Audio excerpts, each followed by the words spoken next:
Ang init ng panahon, no? Kaya mapapahanap ka talaga ng something cold refreshing. Kaya naman gagawa nga ako dito ng ating avocado ice cream. At dalawa nga lang ang ingredient na gagamitin ko dito. Gumamit nga lang ako dito ng ating all-purpose cream angel creme densada. And pagkatapos nga naman natin isalin sa ating glass bowl yung ating creme densada, iwis nga lang natin to yung ating creme densada ng hand mixer para naman maging double yung texture nito. And pagkatapos naman yan, in-slice ko nga lang yung ating avocado dito para tanggalin sa balat yung ating avocado.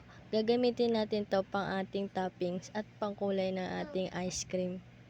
I-transfer nga lang natin ito sa glass bowl yung ating creme densada. Sinalin ko na yung ating creme densada dyan sa ating Tupperware at ipiprease nga natin ito ng ating 5 hours